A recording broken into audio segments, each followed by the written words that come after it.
মাছ চাষি বন্ধুরা, আসসালামু আলাইকুম। আশা করি আপনারা সকলেই ভালো আছেন। আমরা ভিয়েতনামি কই মাছের রেনু নার্সিং চাষ এবং উৎপাদন পদ্ধতি বিষয়ে এই নতুন বছরে A to Z একটি ভিডিও নিয়ে আপনাদের সামনে হাজির হয়েছি। এই পুরো ভিডিও জুড়ে আমরা আজ আলোচনা করব কিভাবে ভিয়েতনামি কই মাছের রেনু নার্সারি পুকুরে নার্সিং করা হয়ে থাকে এবং উৎপাদন করা হয় কিভাবে। ভিডিওটি স্কিপ না করে সম্পূর্ণ ভিডিওটি দেখুন, তারপরে রেনু চাষ করুন।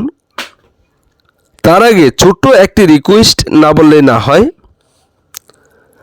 আমাদের এই ভিডিওটি যেখান থেকে দেখছেন, দেশ অথবা প্রবাস,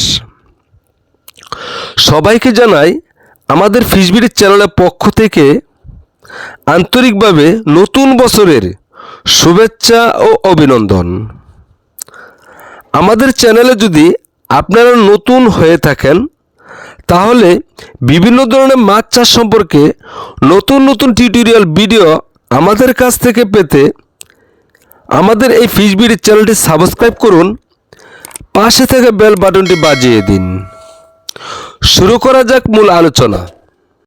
আমরা সকলেই জানি রেনু চাষ একটি লাভজনক ব্যবসা। তবে ভিয়েতনামি কই মাছের রেনু নার্সিং চাষের লাভের উপর লাভ হয়ে থাকে। ভালো করে চাষ না করতে পারলে লসের মধ্যে পড়তে হয়। ভিয়েতনামি কই মাছের রেনু চাষ করতে হলে প্রথমেই ভালো করে পুকুর প্রস্তুত করে নিতে হবে। যেমন 8 ঘন্টা রৌদ্র থাকে, যাতায়াত ব্যবস্থা ভালো হয় এমন একটি নার্সারি পুকুর নির্বাচন করতে হবে। পুকুরটি 25 থেকে 40% মধ্যে হলে ভালো হয়। তবে এই নার্সারি করা যে ভিয়েতনামি কই মাছের পোনা আছে, ওই পোনাটি আপনারা চাইলে যে কোনো পুকুরে চাষ করতে পারবেন। পুকুরটি যদি পুরাতন হয়ে থাকে, পুকুরটি সেলো মেশিন দিয়ে সেচের মাধ্যমে সেচ দিয়ে পুকুরটি শুকিয়ে ফেলতে হবে। পুকুরের তলানিতে যদি কোনো পচা ময়লা আবর্জনা থেকে থাকে, তাহলে পুকুরের তলানি ভালোভাবে পরিষ্কার করে নিতে হবে। নার্সারি পুকুরের তলানিতে প্রতি শতাংশে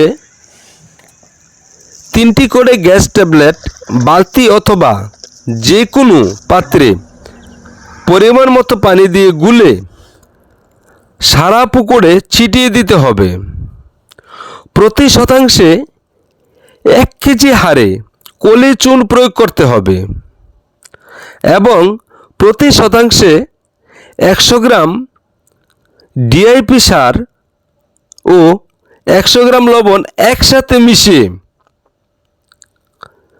মিশ্রণটি পুকুরের তলানিতে ছিটিয়ে দিতে হবে।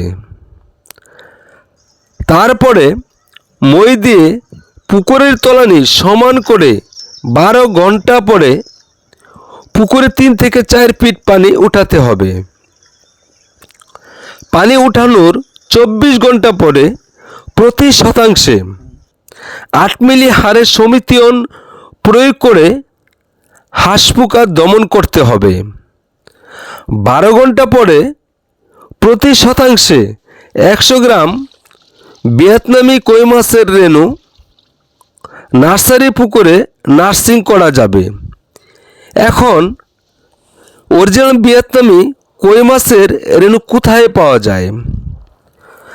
তবে আপনাদের যদি কোনো বিশ্বস্ত হ্যাচারি থেকে থাকে, তাহলে ওই হ্যাচারি থেকে ব্রিডিংযুক্ত রেনু সংগ্রহ করে নার্সারি পুকুরে ছাড়তে পারেন। আর যদি আপনারা আমাদের কাছ থেকে কই মাছের রেনু সংগ্রহ করতে চান, তাহলে ভিডিও স্ক্রিনে থাকা নম্বরে সরাসরি যোগাযোগ করুন। আমাদের ঠিকানা ধলা ত্রিশাল ময়মনসিংহ। আমরা আমাদের হ্যাচারিতে অভিজ্ঞ ডাক্তার দ্বারা রেণুটি উৎপাদন করে থাকি। এসব ব্রিডিংযুক্ত উৎপাদিত রেণু হ্যাচারি থেকে বিক্রি করে থাকি ও বিশ্বস্ততার সাথে অর্ডারের মাধ্যমে সারা বাংলাদেশে হোম ডেলিভারি দেওয়ার সুব্যবস্থা রয়েছে।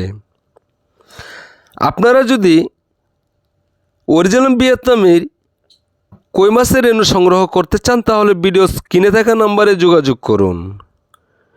ভিডিওটি যদি আপনাদের বিন্দু পরিমাণ ভালো লেগে থাকে তাহলে একটি লাইক দিয়ে আপনাদের পাশে থাকার সুযোগ করে দিন এবং পরবর্তী মাছ চাষ সম্পর্কে ভিডিও পেতে আমাদের চ্যানেলটি সাবস্ক্রাইব করুন।